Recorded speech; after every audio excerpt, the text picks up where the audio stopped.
The story has fascinating aspects, especially for those who study it, also because it actually poses questions. Not only that, it also poses hypotheses. Many historians, many researchers sometimes ask themselves these questions. What would have happened if something different had occurred in that particular circumstance? Let's try to think what would have happened if, for example, the Munich Agreement for the future partition of Czechoslovakia had not been reached. Would the war have broken out immediately? Would Hitler have taken a step back? Would we not have reached the tragedy of the Second World War? It is not known what would have happened if Italy, fascist Italy, had not entered the war. This is also a hypothesis that has been discussed many times. Would fascism have survived, or would it have eventually been the victim of the natural decay of all fascist movements born in the 1920s and subsequently developed, as we have also seen, for example, with Salazar's Portugal and then Caetano's? There is another hypothesis, a hypothesis that has been formulated almost jokingly by several military historians, and more than a hypothesis, it is actually a question. Could fascist Italy have won in World War II? Could it have resulted in the event of a possible victory of the victorious Axis on the battlefields?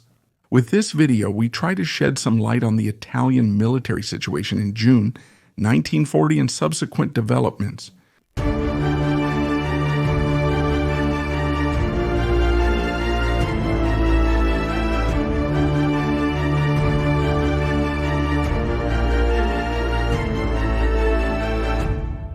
Italy enters the Second World War a few months late.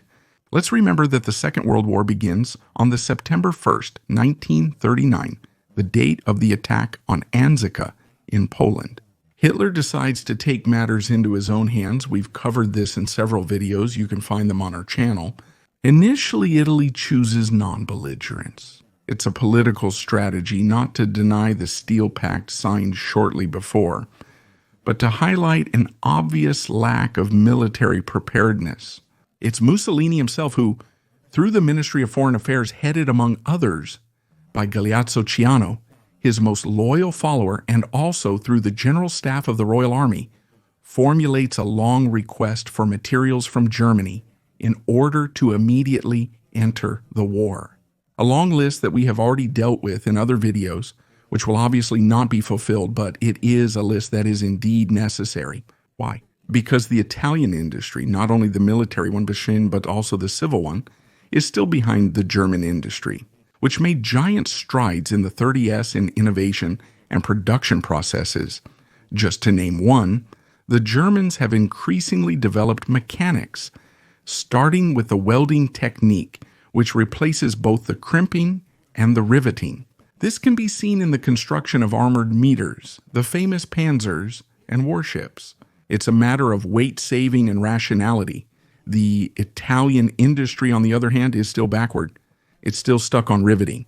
This can be seen in the construction of armored vehicles. It can be seen in the construction of warships. In short, we are still a step behind. Then there is a lack of raw materials. The Italian industry is historically a transformation industry, not a production one. Do you know the difference? A productive industry starts from the raw material it can already get its hands on, which it already has and produces, or even better, it produces the raw material itself.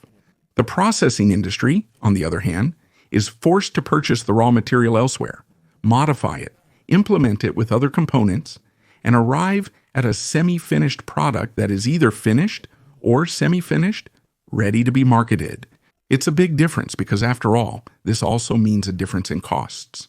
Having to bear the cost of raw materials and subsequently also the cost not only of labor, but also of the energy necessary for transformation, affects the final price of the product and its characteristics. In short, the Italian economy is a step behind the German economy, but also other economies. Then there's simply the matter of preparation. Let's start with tactical and strategic preparation. The divisions within the Army and the overall division of the armed forces, so the Army Regiment, Navy Regiment, Air Force Regiment, are essentially based on tactics and strategies anchored in the past. Not a too distant past, mind you, but a past that has already passed. Excuse the play on words. The Italian war experience is based on the Great War of 1518, on the experiences conducted during the Great War, and subsequently on the War of Aggression against Ethiopia, 1935-36, and on the recent, in relation to the Second World War, Spanish Civil War. But these are extremely contradictory experiences that provide indications that will prove to be wrong. Let's start with a fact. In the Great War, the war of movement essentially does not exist. First of all, because there is not yet motorization and mechanization such that it affects the movement of the fighting masses. It's a static war of position, armies that dig trenches and confront each other, divided by no man's land. Every now and then the charge happens. The attack is preceded by a wide artillery bombardment to prepare the ground. If the attack goes well, some ground is conquered. If it goes badly, one must retreat and forces are lost in both camps. It's an old technique surpassed by the fact that starting from the second half of the 20s Germany, but even earlier the Soviet Union and later also Western powers like France and Great Britain began to study the technique of movement more and more. What will become known as Blitzkrieg, theorized by Hans von Zecht, find the channel's video. It's a small revolution in how to conduct war. What is the Blitzkrieg based on? On deep offensive thrusts into enemy territory by mechanized and armored vehicles, accompanied by the constant action and cooperation of the Air Force, followed by the infantry. Infantry that is essentially called upon to clean up pockets of resistance left behind by the increasingly faster, more rapid advance of armored vehicles. It's a new concept of war, a concept that finds Italy unprepared, still stuck in the past, as proof. Do you know how the Royal Army was organized in June 1940? 140, well, it consists of about 75 divisions, a respectable number, but if you look closely, less than half of these 75 divisions are at full strength, so it would take time to complete both the mobilization and the training and equipment. But let's also assume that they were all at least 80% of the force and at a good level of training and of supplying the material. They would still constitute a respectable force and to be respected within a modern war. No, for a reason. Of these 75 divisions, 5 are Alpine divisions, so they are specialized in mountain warfare. It's a particular war, it's not part of mechanized warfare. So let's also remove them from the number of our chosen ones. Then there are 3 so-called fast divisions. They are actually cavalry divisions. The cavalry is already dead. It's useless in a war of movement. The cavalry that is exclusively tied to the availability of riding animals. Well, it has no future. It has already been seen in the first days of the war when the Poles tried to position themselves to the panzers on horseback. It was a massacre. As proof, the 3 cavalry divisions, called rapid divisions, will actually be the basis for future remodulations towards motorized divisions, or of the motor transport type, or attempts to transform into armored divisions. In short, they will only be tank divisions. Then there are 3 divisions of the voluntary militia for national security. They are the black shirts. They are essentially low-level divisions, both in terms of training and quality. They are very strong numerically and have a strong imprint of discipline due to ideological adherence to the Fascist Party. But their strength stops here. Then there are the colonial divisions, composed of the local enlistment of the colonials, the Libyans, the Eritreans, the Somalis. These too are decidedly in favor of Italy because they live their belonging to the Italian colonial empire. With a certain dedication and enthusiasm, they gladly accept the tricolor. In some cases, they are even well liked by the Italian officers, but they do not have a lot of material. Their training is very basic, and they are terribly on foot because they are short of motor vehicles. Then there are 2 motorized divisions. Over time, the Trento and Trieste will be partially converted into mechanized divisions. But there are 2. And they will always remain constantly undermanned. They will be sacrificed in North Africa and will never return home. 3 divisions are armored. Or rather, they are formed based on a specialty called tank infantry. These are divisions that represent a novelty. For the panorama of the Royal Army, they will all be destroyed during the course of the conflict. In North Africa, they are the 131st Centauro, the 133rd Littorio, and the 132nd Ariete, which we've covered in a dedicated video available on the channel. The Royal Army will try to activate others. For example, it will try to activate the 134th Aero by transforming one of the fast divisions. Attempt aborted. It lasts just 3 months. Then it will recreate the Riete and the Centauro, reshaping one, the Riete, on the cavalry battalions. The regiments of knights of the others, the other one, the Centauro, we have already talked about it in the video of September 8th for transformation, where simply by removing the black shirt and putting on the gray-green to the Regio Army of the armored division of Black Shirt M, the one that was supposed to be the jewel in the crown of the regime and its militia, but that will not give political reliability to post-fascist Italy. Then there would be the particular case of the 136th Young Fascists. It's a volunteer division. In reality, it's not even a division. The staff is equivalent to a large brigade. It's not even armored. It doesn't have armored vehicles. It's barely transportable. It's made up of boys who were former members of the Italian youth of the Littorio, former members of the young fascist battalion group who, victims of propaganda and launched by an excessive European profession of their manipolo leaders, decide to throw themselves into the war adventure. They will end up massacred between Alamein and Tunisia.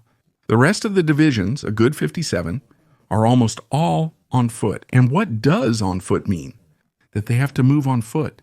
They are binary type divisions, that is, they are organized on 2 infantry regiments, each on 3 battalions, and an artillery regiment. Following these units, a Black Shirt Assault Legion is added, a company or a battalion of 3.19 inches mortars, and an anti-tank company.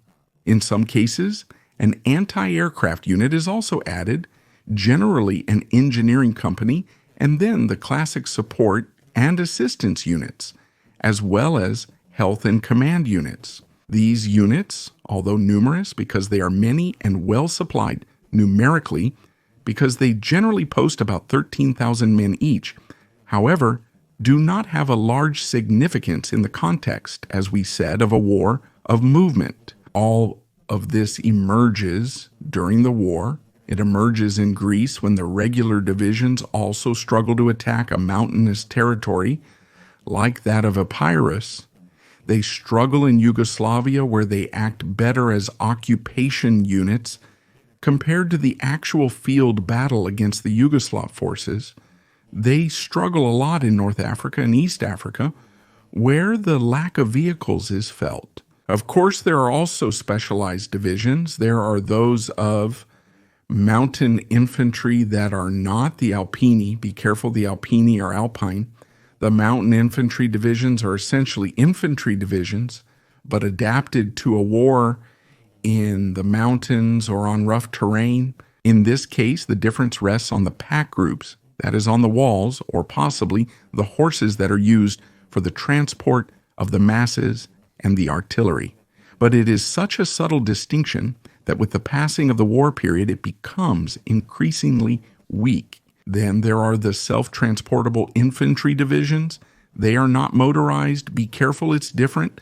They are divisions without having the Black Shirts Legion aggregated, which have full motorization for artillery services.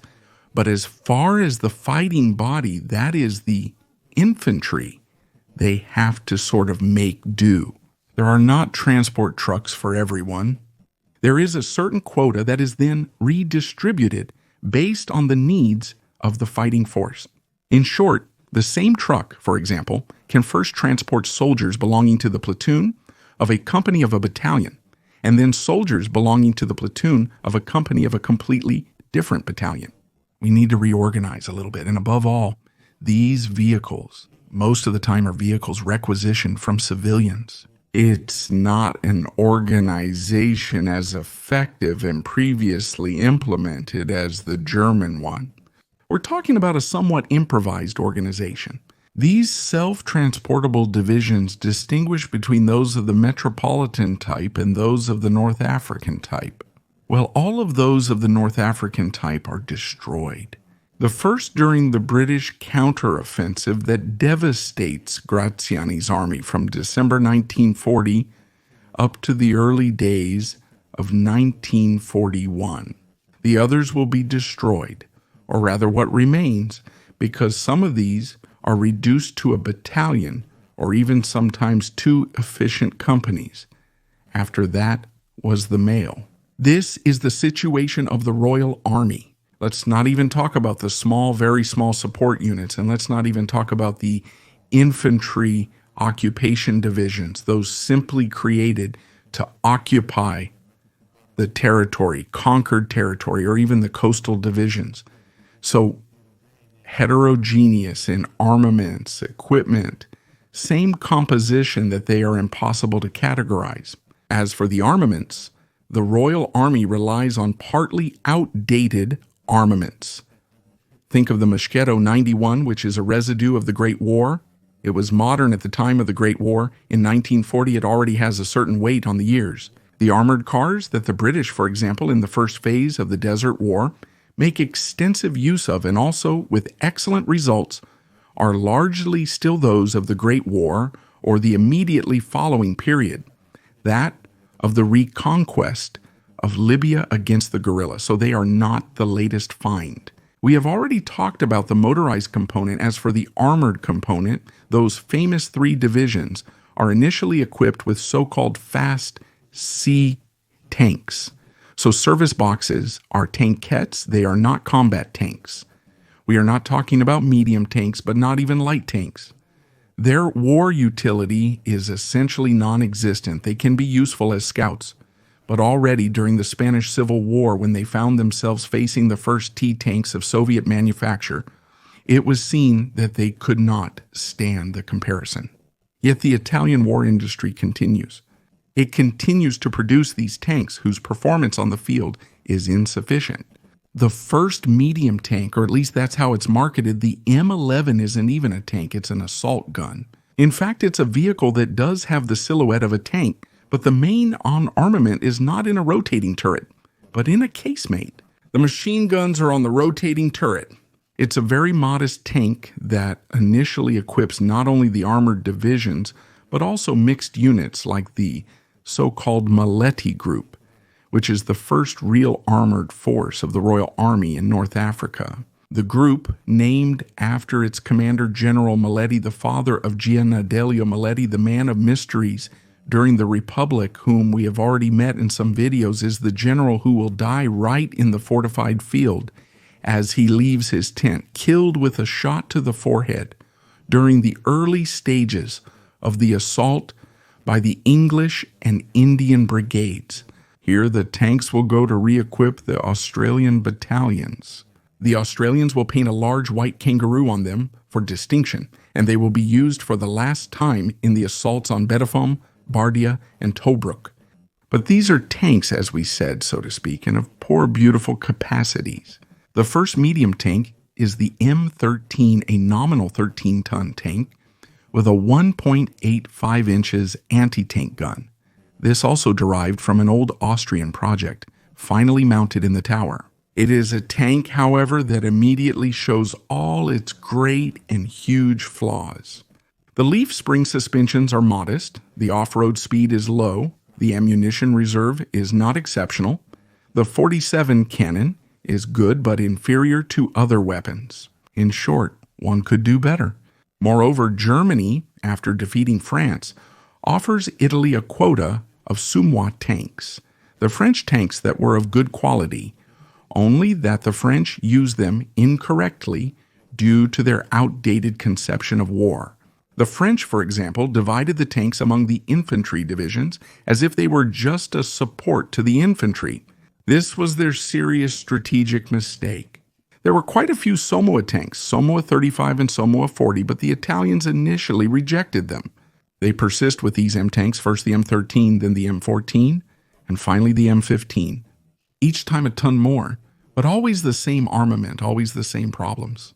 Something changes with the introduction of tank destroyers and Simoe. Using the hull of the tanks, they begin to produce assault guns and tank destroyers, also exploiting more powerful artillery like the 2.95 inches anti-aircraft piece. A great piece that is not only anti-aircraft but also anti-tank because it exploits the great inertial speed imparted to the projectiles that, if armed with the right warhead, could do a lot of damage to many enemy tanks. But also these vehicles that arrived on the African scene only in the spring of '42, they will not be too few, poorly deployed, sometimes poorly led. They will do their best until the fall of Tunisia. Some will continue to fight in Sicily during the invasion, and then in the desperate defense of Rome. The Germans, after the capture of Rome and controlling half of Italy, will continue to produce some, considering them good enough for their needs. This was the situation of the Royal Army, but it was not alone. Italian military spending between the late 20s and all of the 30s was mainly focused on the Royal Navy, which was the pride of Fascist Italy. A lot was spent with various specific naval laws to modernize and transform the Royal Navy into a power, not only on paper, as had happened at the Washington Conference, where Italy had obtained naval parity with France, at least in terms of major ships. A parity that was more than anything a means of political and propagandistic pressure.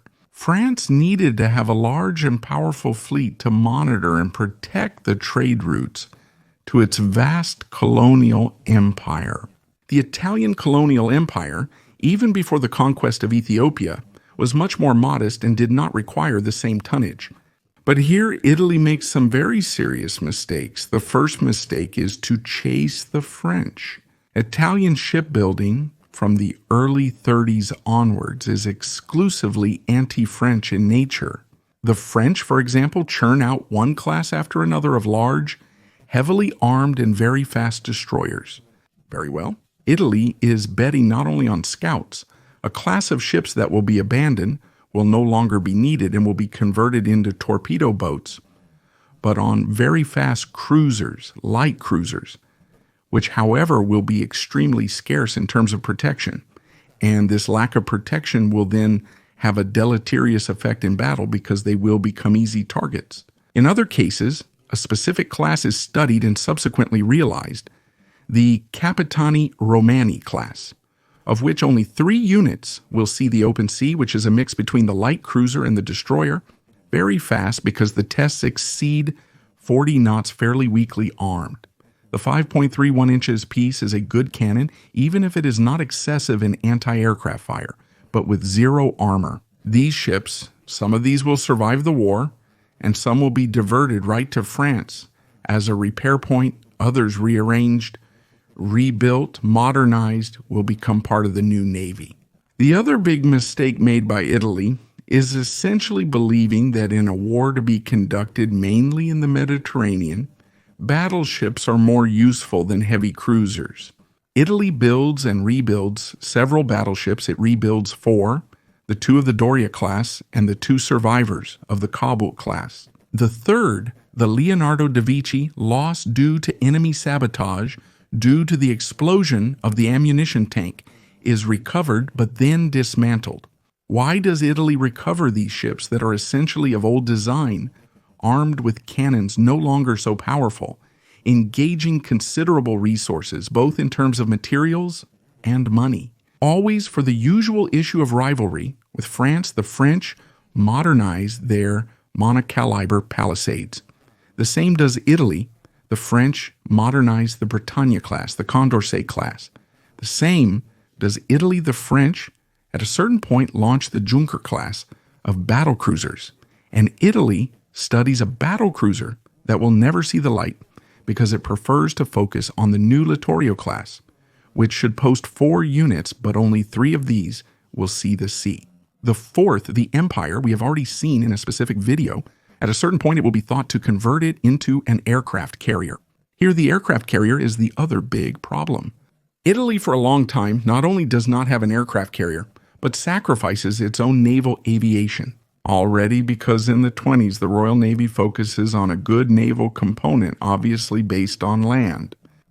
Component that is essentially sacrificed for the birth of the Royal Air Force. And so the Royal Navy finds itself almost completely deprived of the air component, except for the seaplanes based on board the main ships, and those, along with some fighters, carried by the ship Giuseppe Miraglia, a seaplane carrier, but of very little military value.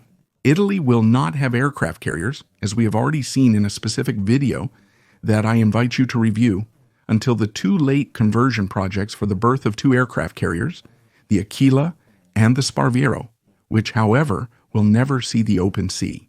The Royal Navy then relies on a large, enormous underwater component. At a certain point, the Italian one is the first submarine fleet in the world, at least numerically, but which in practical terms has little to do with the other submarine fleets around the world. Why? Because there are few oceanic submarines, because the autonomy is sometimes poor, because more attention is paid to the community than to practicality, because certain technical solutions are not at all cutting edge, quite the contrary. And then there's the Air Force, strongly desired by Italo Balbo. The Air Force is based, at the start of the conflict, at the level of the fighters, especially on biplanes. It's a mistake, a huge mistake, a mistake conditioned by the Spanish War, where the biplanes had proven themselves.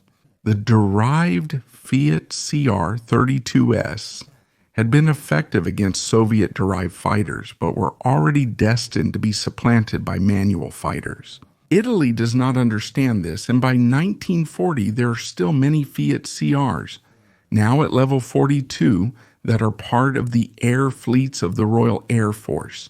It will take a while for them to be replaced by single-wing aircraft with a suitable profile, but often with insufficient armament. Think about the Macchi MC-200, a really interesting machine with excellent solutions, but underarmed, only 2 machine guns. When Spitfire and Hurricane are heavily armed, even in terms of bombing, the Air Force pays for choices that honestly seem outdated. Not keeping up with those times, almost all air forces are betting on twin-engine planes to have a frontal observation and machine gun section.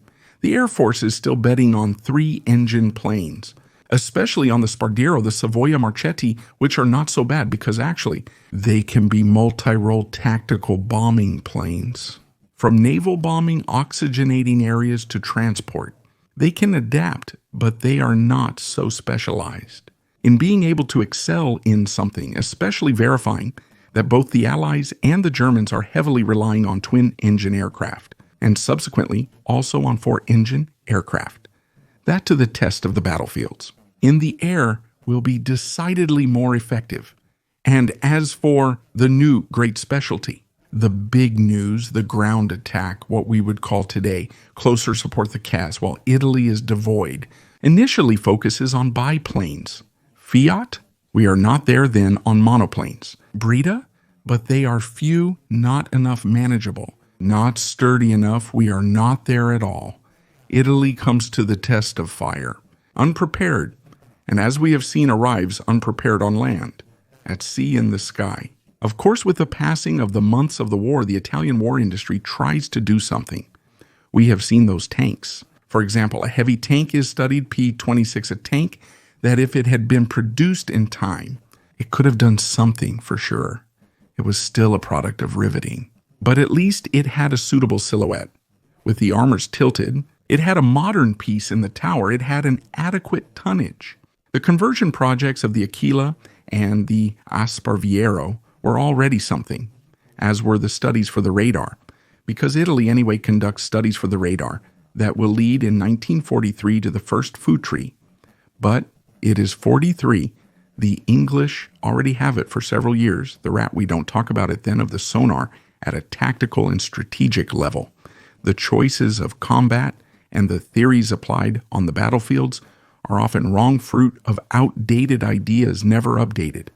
And so we come to the closure Italy could somehow win in the Second World War alongside Germany. No, it could not. It could not.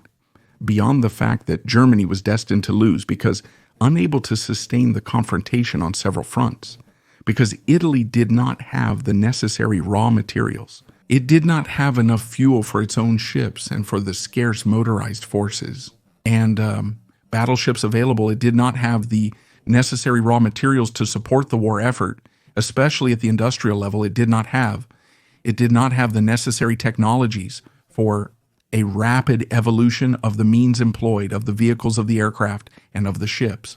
It did not have the ability to quickly replace losses. Think about a single detail when the Royal Navy lost a cruiser. It had to say goodbye to it forever because Italian shipbuilding did not provide for a replacement before 2 or 3 years. The British one provided a replacement within 8 months, the American one in even less time. Clearly, with these assumptions, Italy could not win, and then it could not win not so much because, as we have already said, in another video there were founded accusations of betrayal by other officers, because many prerequisites were missing. There was a lack of adequate training of the other frames as well as the lower frames. There was a lack of a clear, decisive idea of how to conduct a modern war. The idea of a war of movement was missing. The idea of how to conduct a war at sea was missing. In support of the convoys controlling a confined basin like the Mediterranean, there was a lack of appreciation for individual pilots in the area when the tactic was exclusively focused on the collective, on the squadron. Italy was missing too much to think about winning. And if we think about it today, a war adventure seems even more absurd, and in some ways even more ridiculous. Thank you all.